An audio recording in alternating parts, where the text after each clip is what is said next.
Hello, everybody. Welcome to episode 34 of the EarthtonesGirl podcast. My name is Denise, and I am here with my dear friend and guest today, Carolyn Bloom. Hello! And this is a special episode today. We are here to talk about brioche. Hence all the beautiful stuff back there. Wait until we get to that. So we are going to be covering, you know I always have my notes off to the side, guys. So we are going to be covering, well, let me talk about first. Carolyn is an amazing designer. We've known each other for many years, and we'll talk about how we met in a moment. And she has several patterns out already. If you don't already know, I will put her information for you right here on the screen. Oh, guys, look, I have a clicker today, so I don't have to reach up. Thought you'd enjoy that. I'm going high tech today. She has several patterns that are already out, and I will definitely link you to all of those in the show notes down below. But today we're talking about her new and upcoming pattern that will be released this week, and it is called the Fit Mitt. It is a brioche, beginner brioche pattern. It's absolutely amazing. Wait until you guys see this. Okay, so I am going to turn the mic over to Carolyn, and here she is. It is such an honor to be here on your podcast. So we've talked about doing this forever and ever and ever. I've never had anyone to bounce things off of, so I'm buzzing a little bit with excitement here. So go ahead. So we should talk about how we met, do you think? Yes, absolutely. Throw that back to that magical day. You start, yes. So my memory is that we were in Flying Fingers in Irvington. Yes, Flying Fingers I've mentioned here before is a yarn shop in Tarrytown. Well, it was originally in Irvington and then moved to Tarrytown, so, okay. And I was teaching there and you were working there. We were both so busy in our respective roles. Roles, yes. But every time I would come in, you had something awesome going on.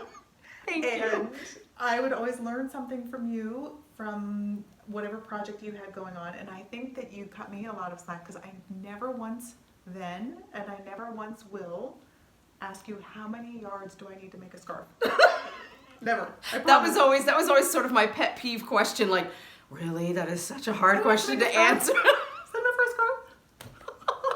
So once I knew that she respected that and got it, like never asked that question. Best buds. We were thick as thieves after that, so it's all good. Nice. It's all good. So that is our origin story. And you've been knitting for how long now? Let's see. I started when Nate was 2. Okay. He's 17, so quick math, 15 years. 15. And how long have you been at this? 20. 20 years. Yes. This coming January is 20 years that I've been friendly with the needles. So we need to have an anniversary. We need an anniversary. Actually, my potiversary is coming up soon, but we'll talk about that in another episode. So let's get down to these mittens. Yes, let's see. Let's talk. Okay, so I went actually with Dave, my husband Dave, and I went to San Diego. Okay. Which was such a treat. He had a business that he had to do, and I just tagged along. And the thrill of going to California is not just to get to San Diego, but also that flight. Right. 6 We hours. knitters understand the value of long travel. We welcome it. With open arms, layovers, canceled flights, whatever. It's never a problem. Ever. And I thought, I've got all this time. What am I going to make? And I was packing in a frenzy and just started throwing yarn in, actually before clothes or anything else. Right. Because you've got to have your projects lined up. See why we get along so well? You think you might need it? Has anybody ever done the calculus on how many hours you think you could knit versus how many hours you actually knit? Right. We won't talk about the huge void of difference. Huge difference. I think it's like 5 to 1 or something like that. But we won't talk about it. It's okay. A lot of yarn. May have forgotten my toothpaste or the other essentials, but I had the yarn ready to go. We can buy those. That's everything else can be procured. Right. I got on the plane and I started trying to make mittens, just a plain fisherman's rib in the round. I wasn't loving it, and this is vacation knitting, and I was like, my hair was standing out to here, and I was like in the middle row. This is not relaxing. Not relaxing knitting at all. Not at all. And I thought, well, let's deconstruct this. I love to work brioche flat. What if you made brioche mittens flat and then added a little bit of color to the side where you would seam it up? Okay. to really make it kind of fun and festive and fun to wear. Right. Give it a little pop. A little pop. A little pop. So my idea was a good fingerless mitt, perfect for this time of year. So you can still, you've got your fingers free to do all of your texting. Guys, can you look at that? Look at this guy. Okay, we're gonna bring this in. Look at how beautiful this is. And here is the side seam. That's Okay, the side look at seam. that. Yeah. So you're going to be sewing it together with this beautiful pop of color. Right, and then I wanted to have the brioche do all of the talking for the thumb, so you have these really pretty increases that the brioche does for you. Yes. Super simple. Can you just show them on along your with hand? Am I flexible enough? Are you to do fle- this? Am I wait. bending? I'm not bending. How am I going to do this? Wait, hold on. Wait, let's see. I'm gonna try on another pair. Hang on. Pull up the sleeves here a little bit. Yeah. Let's try this on. Pulling it over my watch. Okay, and let's see. It's not. Yeah, it's definitely not easy, but okay, but here's basically what that looks like so you know what? Let's go like this. Let's go like yeah, that. let's definitely that's do that. easier. So you can There we kind of go. see that those increases happening, which is a super simple brioche stitch. There we go. Okay. And I thought, all right, we're gonna see how that works out. And I love the variation. This is actually a verb for keeping warm floating. They're Angora or alpaca cashmere silk blend, which nice. was a souvenir skein that I bought when I was out in San Francisco a while ago. Okay. And I love it in this beautiful squishy niceness. Yeah, so you know what, guys? Can you see? There's a little bit of a halo. There's a little halo There's there. a little halo on there. Look at that. Yeah. There we go. So here, let's do a little close-up. Here is your seaming. So there is your beautiful pop of color. And that's actually made And doing we'll take a look at this side 3-needle again. bind off. I should just mention, like you Oh, do. okay. It's not a mattress stitch. You can do a mattress stitch Mhm. solution when you're ready to seam it up. So here. But this is a 3-needle bind off that I did to that. put that little bit of color in. Isn't that amazing? And if you've never done a 3-needle bind off, it's super simple. It's way more simple. Knitting your stitches off and binding off is a lot simpler, I find, for a lot of people than knitting your garment closed, than actually physically sewing the seam. It's a lot easier. So I agree. there we go. So once I had done that, I've been friends with Shobha from Serendipitous Wool online for a while, and I reached out to Shobha, who's gotten into dyeing yarn, and I thought, Shobha, can you come up with a beautiful colorway? Let's add some color into this process. Can you come up with a colorway that will really pop and be good for fall? And so this is, you want to try this one on? Yes, I will. This is Shobha's Ravana colorway in her Vayu sock yarn. And I just, hello. Hi, hello. Here they are. Look at that, you Yeah. guys. And so it's great that we're doing this at the same time, because if we were to put our hands up that are Yes. not gloved, Yes. I have Vast difference here. Vast difference in, I've got the baby hand. and I have man hands. Yeah, so no, just larger. Let's be positive. This is a positive all podcast here. Yeah, and I'm fine with these. Yeah. They match me, so it's all good. It's all good.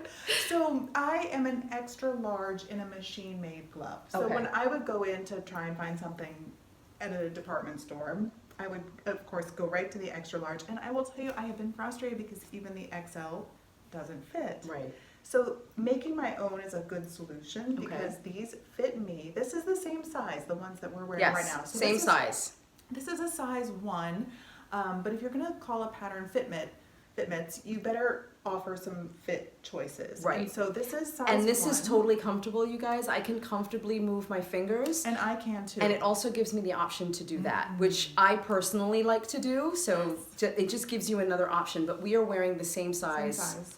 And look at it's that. And it's a good fit. It's not even, like the gusset is not a girdle. Right. It's like a nice gusset. It's very, very comfortable. My thumb doesn't feel trapped or anything. And there's also no biting in here. Biting meaning the stitches don't feel too tight around my thumb. So which is amazing. Right. So nice. So to go back to that one you were trying on earlier, this is a scrappy one that I made just with some leftovers. This is size 2.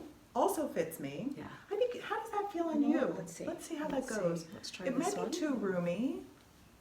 Actually, it's not. It's not too roomy. It's but not can at you feel all. it's bigger? I do feel that it's bigger. It's absolutely bigger, but I wouldn't say uncomfortably bigger. Like I don't feel like it'll fall off or anything. It feels really good. Yeah. It feels really good. And honestly, if you were even wearing like a tighter fitting mitten or something, like an actual, like a sleeve type glove, not anything warm, but you still wanted warmth, you could add this over it. That's a good idea too. You could definitely put this Sure. on over it, so your fingers would still be covered, but if you didn't want a heavy duty mitt, there you go. Great idea. I like that. So, I'll be the hand model, as she told me. you do the Prius hands. Have you guys noticed Prius hands everywhere right there? I'll just model, you keep talking, it's all good. Wearing the scrappy version of Fitness is Denise. So We've been friends a long time, guys. Really, really long time. This is the one that does have the mattress stitch closure, so Okay. it's good to model it that There way. we So you go. can see, you can, if you don't want to do a racing stripe, you can use that really super simple mattress stitch to I'll get bring in a it little closer to there. bring it all together. So that we go. that works. And so you mentioned the bite on the thumb that doesn't exist on this, and that's because there are a couple really specific things about this pattern. Okay. So I usually design things for the neck, and I'm partial to saying gauge is suggested. Right. Gauge is not a suggestion here. This is one It's of those really ones, important. It's really important. So I strangle my needles when I knit, especially when I knit brioche. Okay. I give an extra little tug. Okay. I knit these on a US 1. Okay. Denise is making a sample with Legacy Fiber Arts that is to die for. They're really pretty, guys. So here is my sample. There we go. And this is Legacy Fiber Arts on their cozy toes, on their steel toes base. So this is a 75-25, 75 superwash merino, 25 nylon, and this is their foxtail colorway. Gorgeous. And I'm knitting on a size 0, which is a 2mm needle. That's what I'm on.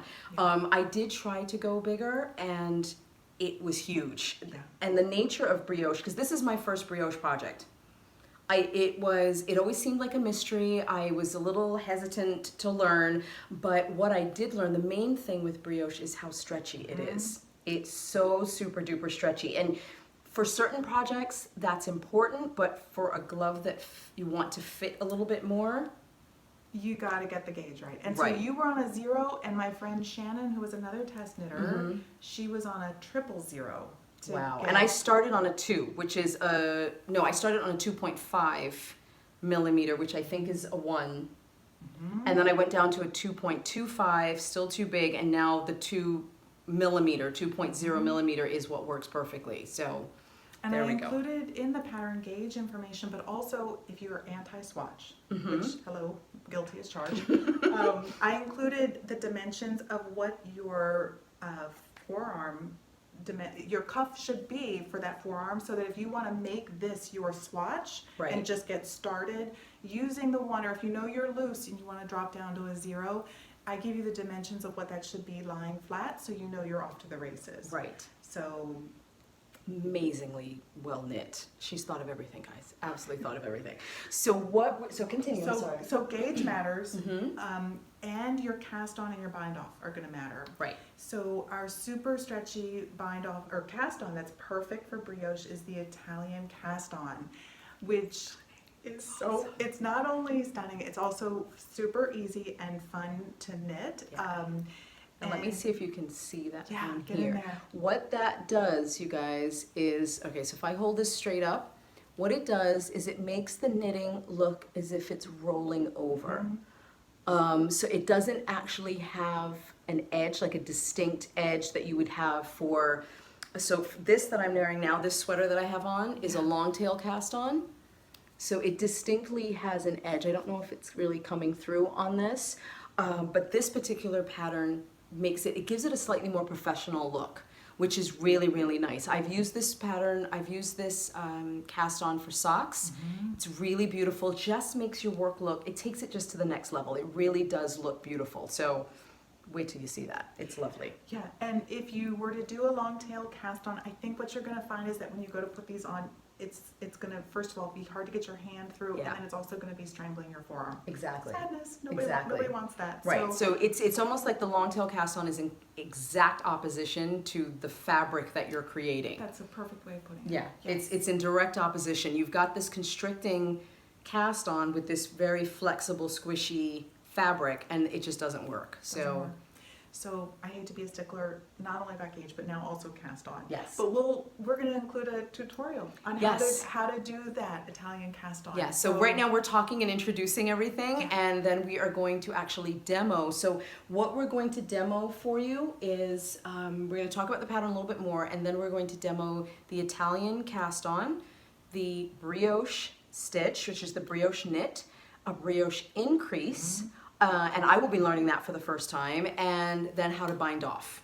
The bind off is beautiful. So that bind off is so much fun. So just as you were showing, you want to show the bind off edge on Yep, that? so here is the bind off. Which is the invisible ribbed bind Yeah, off.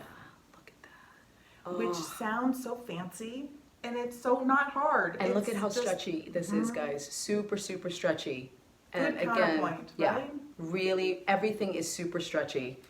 And you use that bind off both for the thumb area as well as And here it is on the the fingers. thumb. Yeah, and you also have, it's very, very clean in this intersection, which is also, for me, just as a stickler for perfection, I really do like how clean that looks. So there you go, guys. Look at that. Look at how that just rolls over. It's so beautiful. And if you've been watching the podcast for a while, you know that I love all the minutia, all the fine detail, and this pattern has it. It's very user-friendly, very beginner-friendly, but if you just want to take it up a notch, there you go. You're gonna love it. So I think that's the heart of it. The pattern is also going to include, eventually, in I think a week or so, I want to give instructions for the color block option. These are minis from Handmade, from Yes. Amanda Who, and I love these. I picked these up at the Nitty City Moms and Makers Market back in the fall, and Nice. Amanda was just catty corner from me, and the light was hitting me. He's like, Have we not all had those moments where the light hits the yarn at just the right angle? And I thought, this is so beautiful, and this has been sitting out to be turned into something. So I love this 5-color set that Amanda did, and I'm gonna give a little cheat sheet. I like to give cheat sheets in my patterns, so that as you're working through, I'll tell you, okay, at that row, switch to the next color, Right. so that you can And use... this is 5 colors, correct? Oh, did I say 5? Or 6? I meant 5. It's 5, yes, this is 5. So you can use up almost all of those minis as you go along. And we all have sets of minis in our stash, so this is a great stash buster project. If you've got leftovers from socks, guilty. Right? And You can totally use them for that. So I'll do the same thing here. So Yes. this is pretty much work 7 colors of your main, or 7 rows of your main color, and then 3 rows of your scraps. So if you want to burn through some scraps, this is another choice too. Right. So I'll put a little cheat sheet in there that you can just check off row by row as you go, so that you know. That's perfect. You can see the progress you're making too. Yeah, that's awesome. Which is useful. And now on your cheat sheet, will you include, is it going to include a way to almost color it in? Is there an option? Oh, we could do that. I mean, you can play around with color, that's not necessary. Or just lay, what I sometimes do if I'm doing a scrappy project, I'll just lay the scraps in the order that I want to knit them, and then I may just take a quick picture of it so I can reference it. And you're good to go. Now you'll laugh because I am like you. I like all of my twins to be identical, Yeah. not fraternal. Another Did reason you- we're friends. Did you see I went off? Yeah. Oh my gosh. Oh my gosh. It's I've been doing that with my mini socks lately, guys. So Have you? yeah, yes. Ooh. My minis are fraternal. My shorty socks are fraternal. So I understand, this is a big leap. Whew, okay. We have to fan ourselves for a minute. This is a big step out of the perfectionist norm. I know. Look at us both off-roading here because I did Yes. mine in reverse order. So this is kind of the fun thing that you can So do. fun. Is It's that so much fun. you can just go nuts and let your palette be driven by what you've got in your scrap bit. Right. It's beautiful. It's beautiful. So let's demo some stuff for you, and then we'll be right back. This is, see, I'm, It's okay, hold so on. amazing.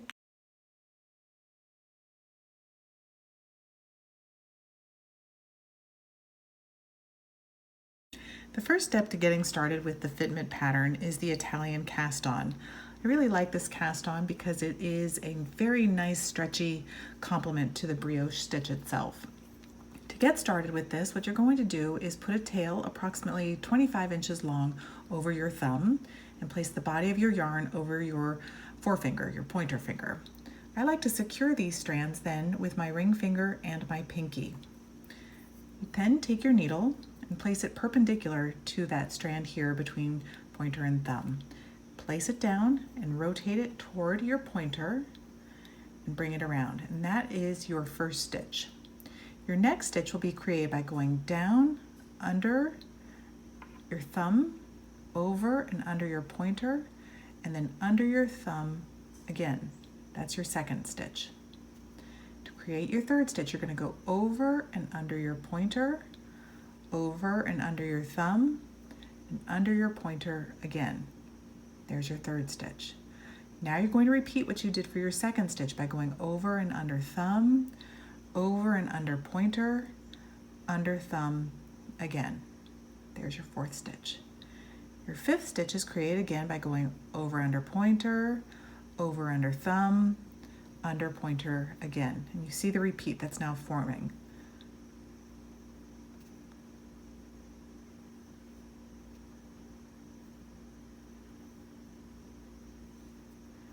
All right, and then to finish this little swatch for fitments, I'm going to go over and under thumb, over and under pointer, under thumb one last time, and then to close it off, as you will do in your fitment pattern, you're simply going to go up the thumb, under the loop that your thumb is holding. So up the thumb, but under the loop, slide your thumb right out and pull that loop taut.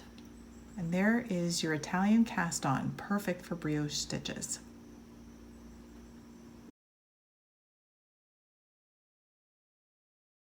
Now that you've worked your Italian cast on, you're ready to work your setup row. To do that, what you're going to do is knit your first stitch. You'll knit your first and last stitch on every row in this particular pattern. To work your first brioche stitch, what you're going to do is bring your yarn to the front between your needles and slip that second stitch as if to purl. Once you've done that, you're going to knit the third stitch. And I know what you're thinking, wait, my yarn is in the front of my work. That's true, but in this instance, that's exactly what you want. Your yarn is going to go over your needle, behind your needle, and between your needle to work a knit stitch. Next, you'll work another yarn forward, slip your stitch from your resting needle to your working needle. Work a knit stitch. Even though your yarn is in the front, it will travel over the needle, behind, and work a knit. You see the pattern starting to form, right? Yarn to the front, slip as if to purl, knit the next stitch.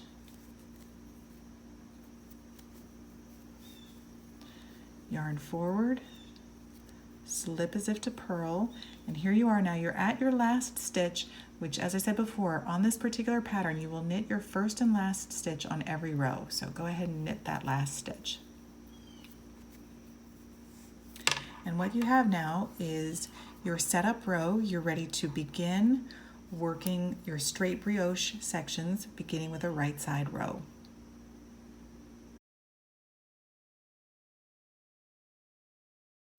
Now that your setup row is complete, you're ready to start working straight brioche. To get started with that, you're going to simply knit that first stitch. That's your selvage stitch, which will always be knit. The next stitch is actually the slip stitch and the yarn over that you created in the row below. You're going to work those together. That is your brioche knit stitch.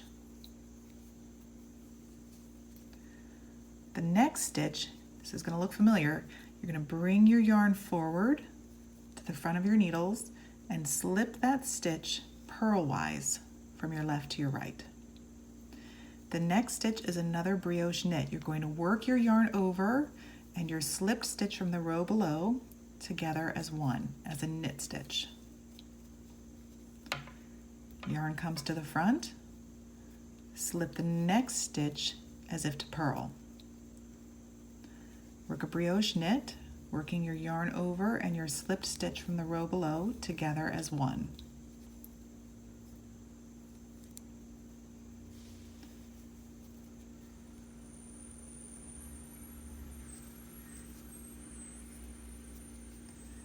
And then as before, simply knit that last stitch, keeping your garter stitch selvage intact. There's your first brioche row.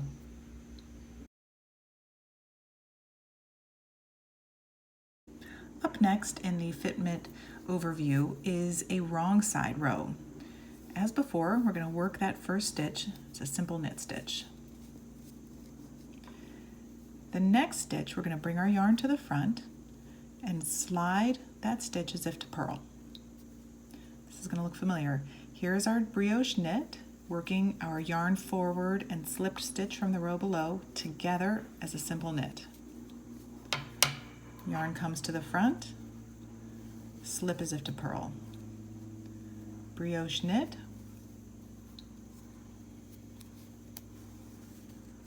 yarn to the front, slip as if to purl.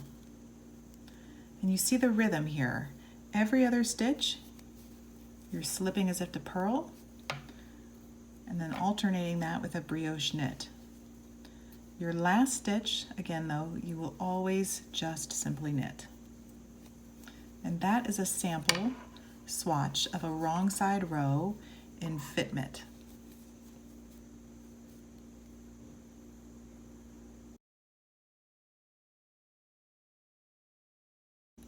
What I'd like to show you how to do next is how to work a brioche increase.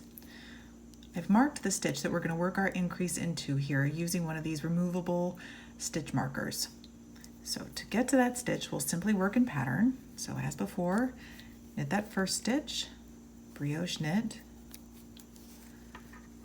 yarn forward, slip as if to purl, and here we've gotten to our increase. So to stay in pattern, you know you'd want to work a brioche knit. But rather than slide that stitch off of your resting needle, what you're going to do is bring your yarn to the front and work another brioche knit into that stitch. And from one stitch, now there are 3. To finish the row, you'll simply stay in pattern. So yarn forward, slip as if to purl, brioche knit, yarn forward, slip as if to purl, brioche knit, knit that last stitch. Now, to show you what to do on the wrong side, once you've done that increase, let me just work over to those 3 stitches. We're going to stay in pattern, knit 1, brioche knit, yarn forward, slip as if to purl, brioche knit. Now here we are. These are our 3 stitches that we created from the previous row. To work those, we're going to bring our yarn to the front, slip as if to purl. Into the middle stitch, we're going to work a plain knit stitch. Then we're going to bring our yarn to the front and slip as if to purl. Go ahead and stay in pattern to complete the row.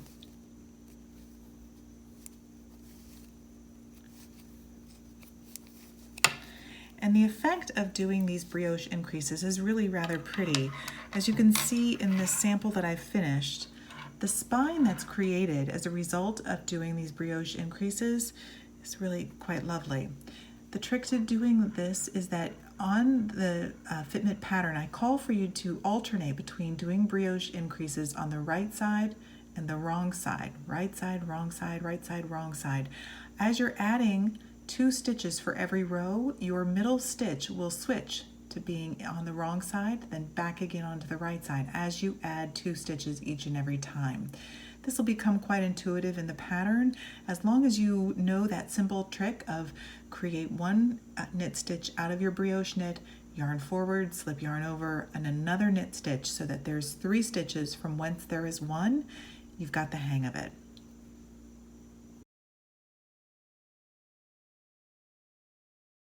The last technique I wanted to show in this fitment overview is the invisible ribbed bind off.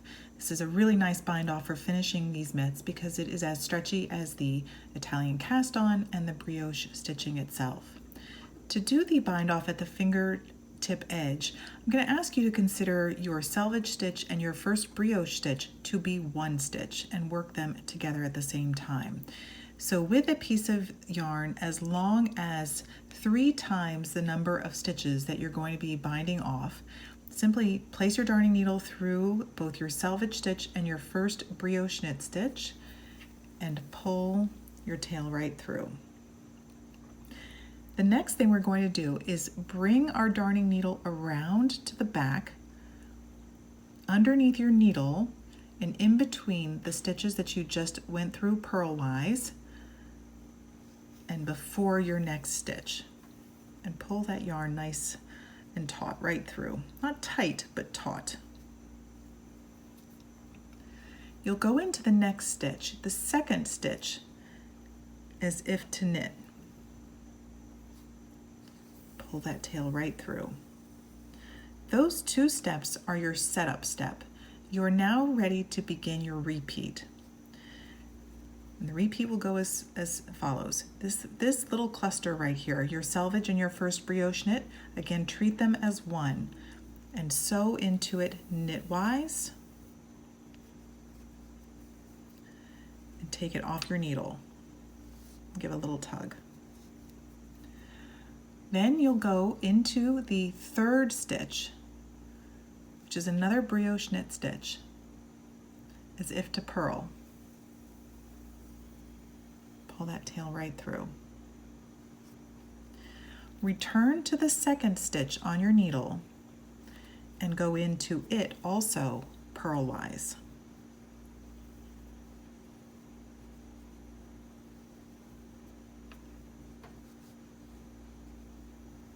And go ahead and slide it off the needle.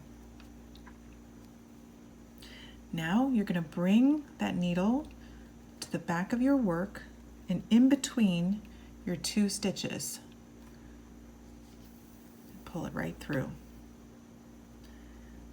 Sew into that stitch here, now the second one on your needle, as if to knit. And pull it right off.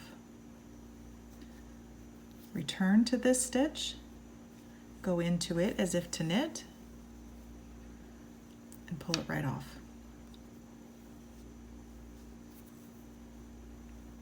Go into here as if to purl.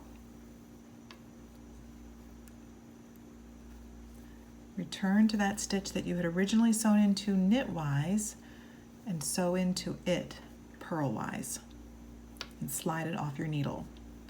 And do you see the repeat forming? We're now going to return to that step of going between your 2 stitches from back to the front, just between them. You're not sewing anything, you're just going from the back of your work to the front of your work. And sew into the next stitch knitwise. Return to this stitch and sew into it knitwise and slide it right off. Go into what would be your next brioche knit stitch, purlwise, go into this stitch purlwise, and slide it off of your needle. Again, go between the stitches, sew into this stitch knitwise, return to this stitch knitwise, slide it off your needle. Now here we are, we're down to the last bit of this, and our selvage stitch and this last brioche knit stitch, I would like to work those together as we did when we started the process. It's kind of fighting me here, but there we go. So I'm ready to go into that stitch purlwise. I'm going to work the brioche knit together with the selvage stitch.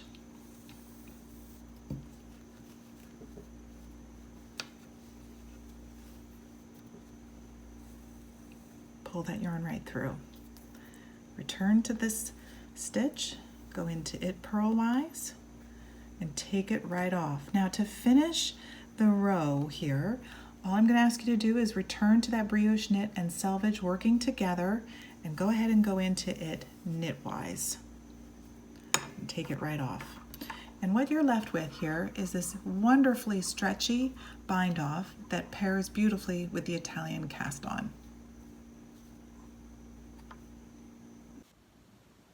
Hi guys, so as you can see from those amazing tutorials, there you have it. All of the information that you'll need and the demos that you'll need to get through these incredibly beautiful mitts.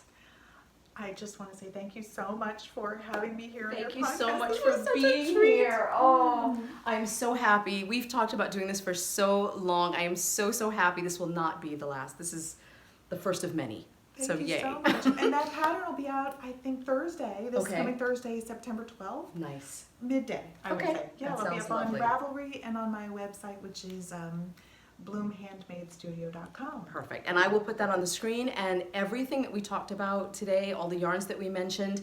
We did talk about yarn by Amanda, who is Who Made, and Shobha, who is Serendipitous Wool. And we also talked about Legacy Fiber Arts. That's the yarn that I'm using, and that's Sue and Chelsea. Sue and Chelsea are the makers of that wool, as we all know. You know I love them. So yeah, so we've got lots of choices. Everything will be linked for you down below. I believe that all of these yarns that we showed are in stock, or if possible, could be produced by these amazing dyers. So everything will be available for you. Yeah, Shobha's got kits coming out. Okay. Yeah, Oh, just for this. yay, So, that's perfect. Hey, Shobha, thank you so much for doing that. Thank you, Shobha. Thank you. That's wonderful. Perfect. Right. And I'm sure, well, I shouldn't say I'm sure, but the yarn, like I said, the yarn will be available from Legacy Fiber Arts, and you know, I can see what could possibly happen for kits there as well. So there we go. Thank you so much for being here with us today. I hope that you enjoyed this special episode, and I will be back with a regular episode very soon. I have to do one for the first week and a half of September. I'm a little late, but I will catch up with you all again very soon. Thank you so much for watching. Bye everybody. Bye.